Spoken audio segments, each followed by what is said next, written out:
Bill McRae here. I want to talk to you about something that's really serious. I hope you pay attention. It involves this thing right here. It's called a phone, right?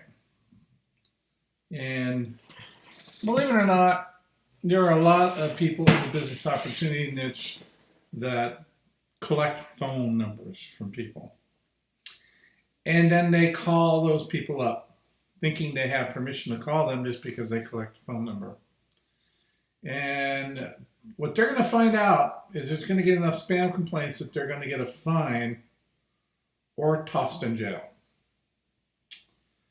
You shouldn't be doing this. You should not be calling people unsolicited, even if they fill out a web form stating specifically that they give you permission. And I know phone selling is one of the most effective techniques. I've done it and I've done well at it because I'm good on the phone with people, but I got fined $2,500 about 7 years ago and I haven't done it since, and I refuse to do it. And you should refuse to do it too. But there is a way around this to make it legal, and that's what I want to share with people. Every day I get orders on Udemy or from people through various websites and stuff that want me to submit to my email list a web form that has name, email, and phone number. If they're buying something, a product, they actually make a purchase, putting a phone number in there and calling them is fine. If they don't, putting a phone number in there, texting or calling them is not fine. Providing that number to a rotodialer is not fine. Now, I was just reading yesterday that the United States laws on rotodialers, which you get a ton of on your cell phones every day. I get calls, at least a half dozen from rotodialers. We have health insurance here. The IRS has determined that you are behind in your fees, and I'm going to collect $10,000 and throw your ass in jail. These are all scams. And the government knows that, and the government, thank God, is going to put the kibosh big time on rotodialers in the next month or two here. In other words, they're going to shut them down starting at the telecom sources.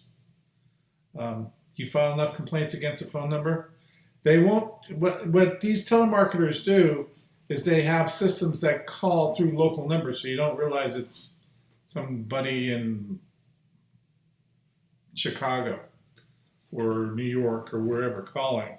So it says local number, you're likely to answer the phone. But what the telecoms can do is actually trace that back to the originating number.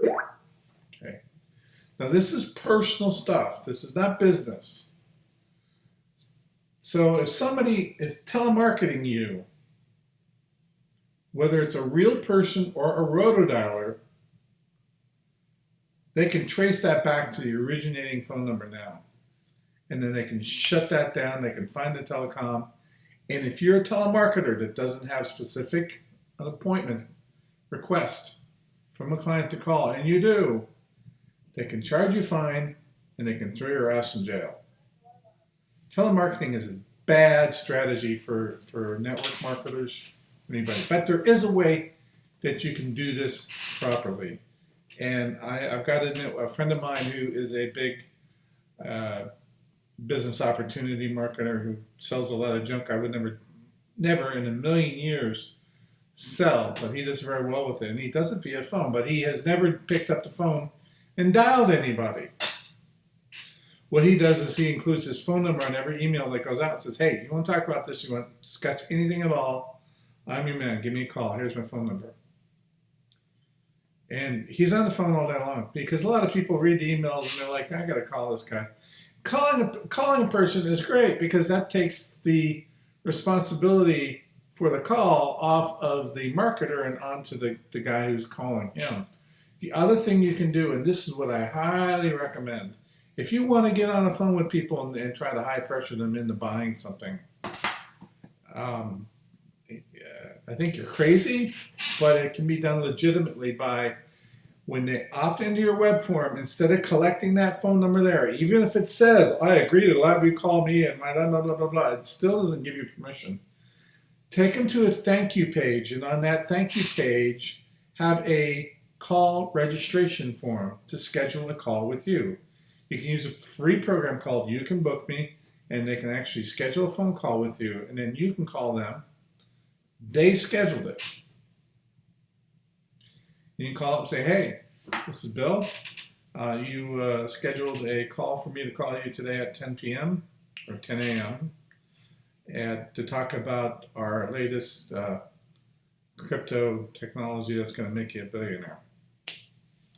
Thank you for making the appointment. Can I help you? Now you got your butt covered. The other thing to do is have your phone number on all the email so they call you. So your email goes out and says, yep, we have new crypto software that's going to make you a billionaire. I know you don't believe it. I know you've seen this stuff before, but if you give me a call, I'll talk to you. Everyone else is afraid to talk to people, or they call you. I want you to call me if you're interested. That shows you how strong I believe in this product because I don't have to force it down your throat. I just need to talk to you. If you want to call, if you want to get rich quick, call me. Boom. That gets you off the hook too. But if you take phone numbers and telemarket them, even if you got permission on the web form itself, you're guilty. Unless that person purchased something from you. Now, the second thing is texting. I was in the text marketing business. I know this firsthand. If somebody registers and you text them and they complain, you got to have some way of proving that they asked and confirmed to be sent text messages from you. So you better be prepared to do that. If you're not prepared to do that, what you'll find out is getting enough complaints and entire networks like Verizon or AT&T will quit delivering your text messages and you're dead and over with. I found that out the hard way. I don't do text marketing as a result.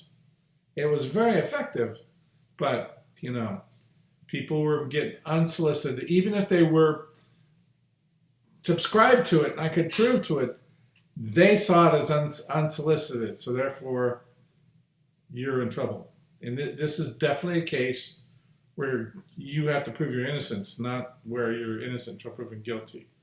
No questions about it. Text marketing, telemarketing, avoid it. Unless you can get that client to register a specific time and date to call on a verified form like You Can Book Me, which you can prove to the agencies that this guy scheduled a call with you, or you put your phone number and they call you. Hope you have a great day.